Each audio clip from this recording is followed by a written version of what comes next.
He knew what he can do before he even got in this ring. I looked at him face to face and I said, man, you gonna get this? He said, Canelo can't beat me, Tim. Fight fans, welcome back. Protect yourselves at all times. Listen to my commands. Touch them up. The casual fans wanted blood. Are you ready to feel the Mexican power, Terrence? His Excellency wanted entertainment. And let's show Netflix the real boxing. And the purists wanted answers. Can Bud Crawford pull the upset and become this era's GOAT? Will there be a moment where Crawford realizes that he's in over his head, moving up to 168? Alvarez commits to the right hand and lands. It's gonna be a moment. Not only is he not backing up from Canelo's power, but he may be doing more damage with his own in these exchanges. Art is made in hindsight, and the significance, value, and grandeur of such a high-profile event can only really be appreciated once the stadium empties, the crowds dissipate, and the heart rates drop. I don't know how you can put words to describe what we watched. Tonight he proved that he's the greatest boxer to ever live. But there's more to the story. So here's a look at the past, present, and future. This is furious action! Following 2025's fight of the decade between Canelo Alvarez and Terrence Crawford. Welcome to a Motivedia presentation.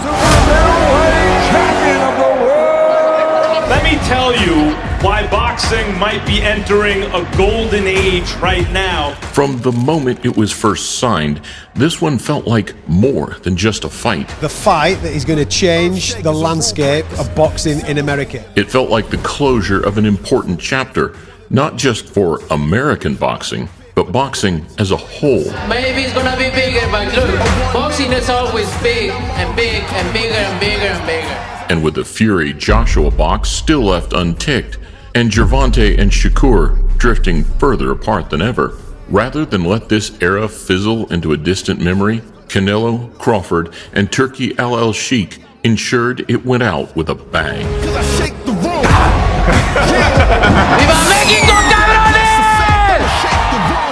One man out to achieve the unthinkable. 3-time undisputed champion in the male division. The other to prove he was still untouchable. Don't get me wrong, he's a great fighter, like I say, he's no Canelo.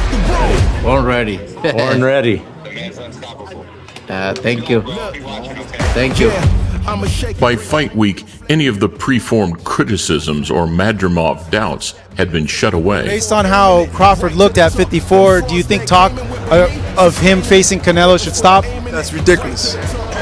That's why we have weight classes. Size does matter. Canelo Crawford, obviously Terrence just rocked up there. What do you make of his chances? Chance. He have a great chance because of his heart, his talent, and also his game plan and his strategy.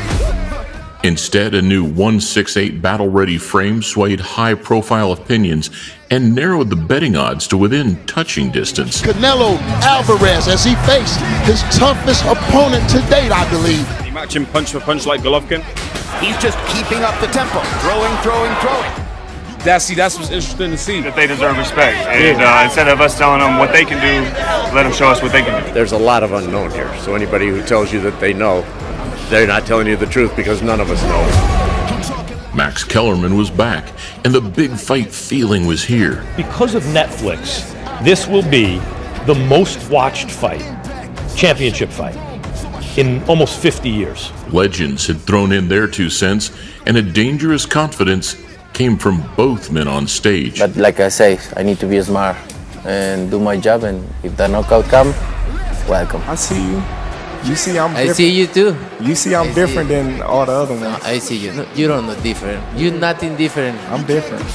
And while we'd seen all of the familiar faces as the fight approached, to some, it still felt like one very important man was missing.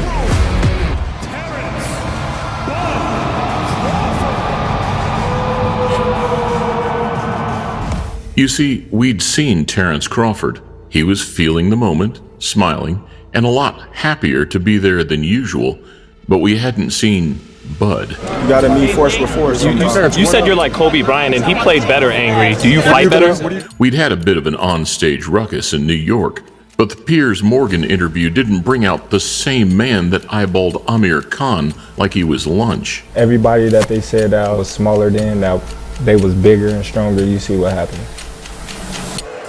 Nor the man that took a swipe at Jose Benavidez.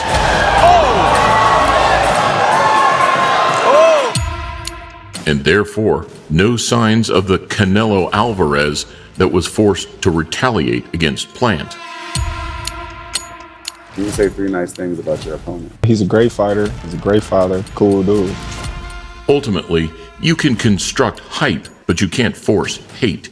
But on this occasion, from Crawford, the joviality and friendliness was somewhat of a Trojan horse, because the mean spirit was still there. And it was a split-second head tilt and target lock at the final presser that finally confirmed it. When did you know that you were going to beat him? When he signed the contract.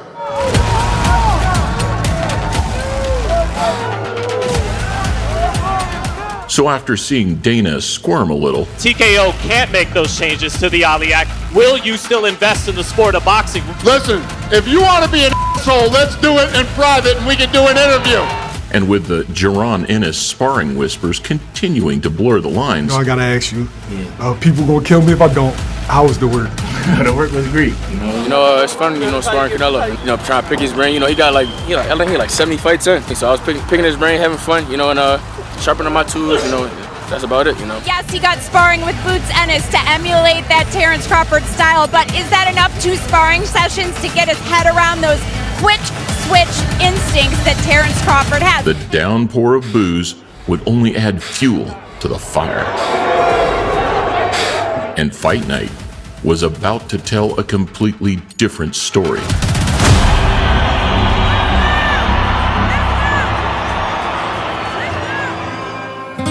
Embracing the hostility with some high-level trolling saw Crawford pull off a Mexican-themed entrance.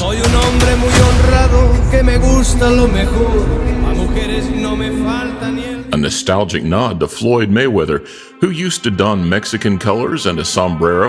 He wants to engage them in a negative way to derive energy from it, to show he's not intimidated. Before beating some of the nation's most beloved fighters.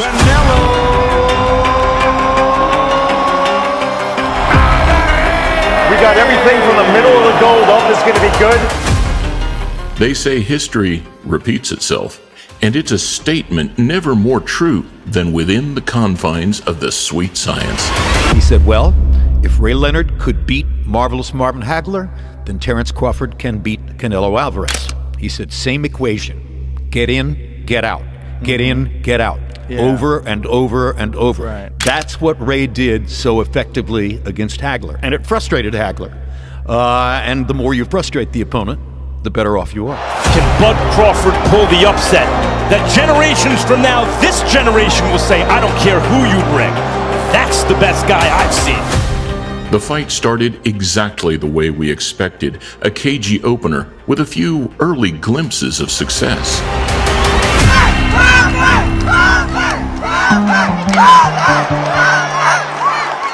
A second-round smile for me was an early indicator that Crawford had a little more pop than he expected. And while Saul's shots were certainly heavier, Bud was never there long enough for him to start teeing off. He was looking for looping shots, and when you can't get your jab established, it's hard to land your power shot. Come to have it 3-0 because he gave the first to Crawford, which Crawford. Poker faces were in full effect. Yep and nope gestures as the punches rained in, reminiscent of the first Golovkin fight. Right hand. Canelo shakes his head. That usually means he got hit. As Canelo shakes his head, Golovkin shakes his head back and said, well, what about that? We know that Crawford is the sharper boxer. What we haven't seen yet is what happens if and when Canelo lands something hard upstairs. But as the minutes passed, it was Crawford putting the final stamp on every exchange. But he may be doing more damage with his own in these exchanges. And when he needed to dig in there and exchange punches, he was not only willing to do that, he was successful in achieving that.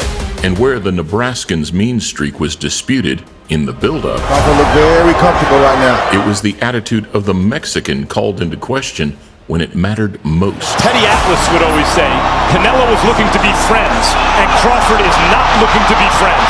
It looked like Canelo Alvarez almost wanted to walk off at one point. Yeah, I mean, he was frustrated, and it is frustrating to try and fight a guy, and you want to fight, but this guy's moving well. Ni te calientes, ni que desesperes, así al pasito, güey. Es difícil, es buen peleador también él. Moving past the halfway stage, the trade-off was glaringly obvious. The more Crawford gained momentum, the more Canelo lost patience. Canelo did like some weird leg movement, and he looked like he was hurt in some way of injury. And that childlike smile and masterful rhythm, to anyone who's watched Terrence in the past, was all too familiar. That's what boxing's about, people. It's about this. Strategy. That's what he had. I think it's more than no nonsense. Round 9 caught fire, and while Crawford never really deviated from his southpaw stance, he never needed to, because the success was coming. He stepped a little more to Canelo than Floyd, right? Nobody's ever hit Canelo like that before, ever. Yeah. Nobody. Moments of Alvarez's desperation were met with laser focus, as Bud stayed within his own boundaries, refused to take any unnecessary risks. Bud just beat the out of Canelo, man! He is so much. A fleet-footed, sharp-shooting in-and-out display, capped off, as always, by an unbreakable spirit and relentless engine. A night where Terrence Crawford once again defied the odds to make the face of boxing look distinctly normal. This has been a masterful performance. By unanimous decision, the Fighting Pride of Omaha, Nebraska, USA, and new Ring Magazine, and undisputed. Art in fistic form from a man who finally gets his flowers as one of the best to ever do it. This generation will say about you what the last one said about Floyd and what generations ago they said about Sugar Ray Robinson. They'll say no one could have beaten our guy.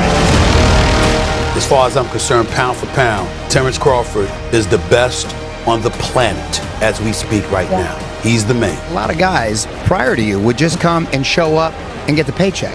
And the win for them was just getting in the ring, and they wouldn't necessarily try to win. I said, one thing we're going to say about Bud is he's going to try to win, and win you did. Oh, I feel great. I feel great. I feel strong. You know, Crawford is a great fighter, skilled fighter. And I get the credit to Crawford, obviously. And I feel great. I still feel the same. A respectful torch-passing moment between two consummate professionals, and credit of the highest order as the curtains came down. If you can, compare and contrast the fight between yourself and Floyd Mayweather Jr. and tonight's bout with Terrence Bud Crawford, if you can. No, I think Crawford is way better than Floyd Mayweather. It's wild, because like if you look at Floyd's resume, it's much deeper than Crawford's. And Floyd was faster and he had a better defense and all that stuff. The who did it better Floyd comparisons were inevitable. But once he left lightweight, he was careful about when he fought guys. So even though his resume is deeper, people remember, yeah, but he didn't want it with certain dudes at certain times. So they didn't want you to face Pacquiao right away?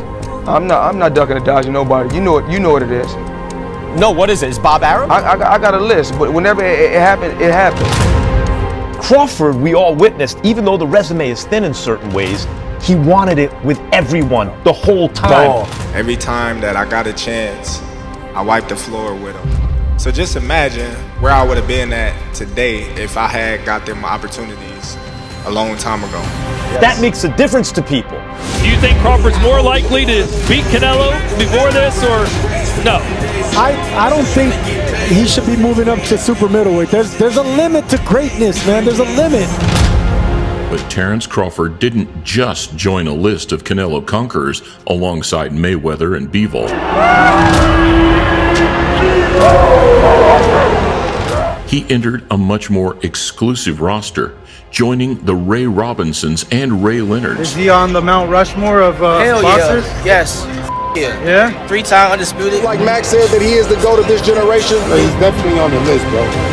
definitely on the hook. I find it probably almost impossible to go against Roy, but when you go over a longevity and period of time, then the debate starts. Is it Floyd? Is it Crawford? Is it Leonard? Is it Robinson? And you have that's like a different kind of great. What comes next at 37 years of age will determine how the final chapter plays out. And you know, who knows? I might go down to 160. I already told him. Okay. I already told him it's your time, bro. Right. You deserve $100 million. When's the rematch, or when does that type of conversation start for you? I already saw you getting called out by folks. But whether we see Pretty Boy Bud turn into Money Bud, or we see him continue to fight the very best the sport has to offer. Charlo! Johnny Bang!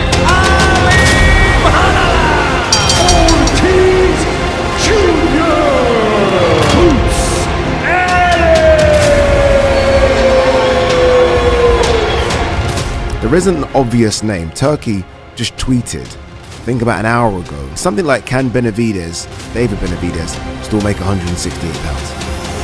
El monstruo Benavidez! The future, with its bad blood, fantasy fights, and agile operators, is guaranteed to be exciting for the new face of boxing. Thank you, GOAT, because you are the GOAT of this era.